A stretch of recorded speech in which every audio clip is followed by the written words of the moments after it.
Chapter 4, Part 1. All those cynics always sounded more plausible than the cockeyed optimists of the world. Ralph's experience had been that they were wrong at least as much of the time, if not more, and he was delighted to find that Bill was wrong about Helen Deepno. In her case, a single verse of the beaten-up, broken-hearted blues seemed to have been enough.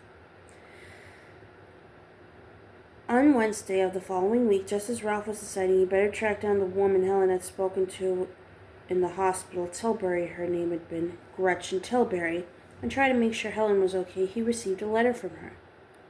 The return address was simple, just Helen and Annette, but it was enough to relieve Ralph's mind considerably.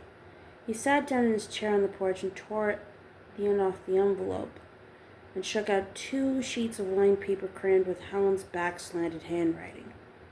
Dear Ralph, I suppose by now you must be thinking I decided to be mad at you after all, but I really didn't. It's just that we're supposed to stay out of contact with everyone by phone and letter for the first few days. Rules of the house. I like this place very much, and so does Nat. Of course she does. There are at least 6 kids her age to crawl around with. As for me, I am finding more women who know that what I've been through than I ever would have believed. I mean, you see the TV shows, Oprah talks with women who love men who use them for punching bags, but when it happens to you, you can't help feeling that it's happening in a way it's never happened to anyone else, in a way that's brand new to the world. The relief of knowing that's not true is the best thing that's happened to me in a long, long time. She talked about the chores to which she had been assigned, working in the garden, helping to repaint an equipment shed, washing the storm windows with vinegar and water, and about Natalie's adventures in learning to walk. The rest of the letter was about what had happened and what she intended to do about it, and it was here that Ralph, for the first time, really sensed the emotional turmoil Helen must be feeling. Her worries about the future, and counterbalancing these things, a formidable determination to do what was right for Nat, and for herself too. Helen just seemed to be discovering that she also had a right to the right thing. Ralph was happy she found out, but sad when he thought of all the dark times she must have trudged through in order to reach that simple insight.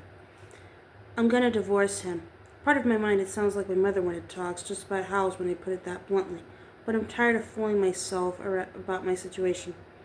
There's a lot of therapy out here, the kind of thing where people sit around in a circle and use up about 4 boxes of Kleenex in an hour, but it all seems to come back to seeing things plain. In my case, the plain facts is that the man I married has been replaced by a dangerous paranoid. That he can sometimes be loving and sweet isn't the point, but a distraction. I need to remember that the man who used to bring me hand-picked flowers now sometimes sits on the porch and talks to someone who isn't there, a man he calls, quote, the little bald doctor, unquote. Isn't that a beaut? I think I have an idea of how all this started, Ralph, and when I see you, I'll tell you if you really want to hear. I should be back at the house on Harris Avenue, for a while anyway. By mid-September, if only to look for a job. But no more about that now. The whole subject just scares me to death. I had a note from Ed, just a paragraph, but a relief just the same, that saying he was staying at one of the cottages at the Hawking Labs compound in Fresh Harbor, and that he would honor the non-contact clause in the bail agreement. He said he was sorry for everything, but I didn't get any real sense of it if he was. It's not that I was expecting tear stains on the letter or a package with his ear in it, but I don't know. It was as if he really wasn't apologizing at all, but just getting on the record. Does that make sense? He also included a $750 check, which seemed to indicate he understands his responsibilities. That's good, but I think it'd have been happier to hear he was getting help with his mental problems. That should be a sentence, 18 months of hard therapy. I said that in group, and several people laughed as if they thought I was joking. I wasn't. Sometimes I get these scary pictures in my head when I try to think of the future. I see us standing in line at Manna for a free meal, or me walking into the 3rd Street homeless shelter with Nat in my arms wrapped in a blanket. When I think of that stuff, I start to shake, and sometimes I cry. I know it's stupid. I got a graduate degree in library science, for God's sake, but I can't help it. And do you know what I hold on to when those bad pictures come? What you said after you took me behind the counter in the Red Apple and sat me down. You told me that I had a lot of friends in the neighborhood and I was going to get through this. I know I have one friend at least. One very true friend. The letter was signed Love, Helen. Ralph wiped tears from the corner of his eyes. He cried at the drop of a hat just lately, it seemed. It probably came from being so goddamn tired, and he read the postscript she had crammed in at the bottom of the sheet on the right-hand margin.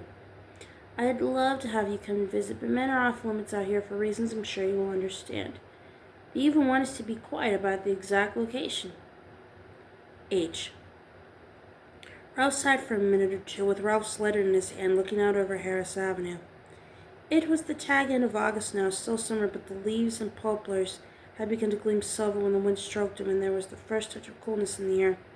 The sign in the window of the Red Apple said, "School supplies of all types, check here first."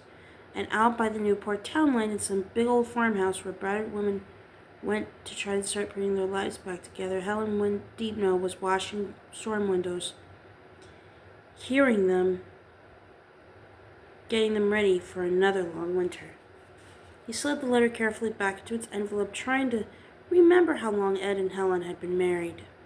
6 or 7 years, he thought. Carolyn would have known for sure. How much courage does it take to fire up your tractor and plow under a crop you spent 6 or 7 years growing? He asked himself. How much courage to go on and do that after you spent all that time finding out how to prepare the soil and when to plant and how much to water and when to reap.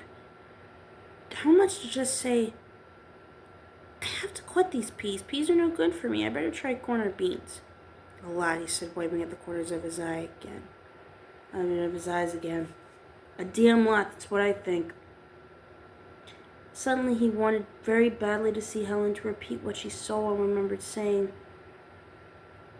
and what he could barely remember saying. You'll be okay. You'll get through this. You have a lot of friends in the neighborhood. Take it to the bank, Ralph said. Hearing from Helen seemed to have taken a great weight off his shoulders. He got up, put a letter in his back pocket, and started up Harris Avenue toward the picnic area on the extension. If he was lucky, he could find Faye Chapin or Don Vesey and play a little chess.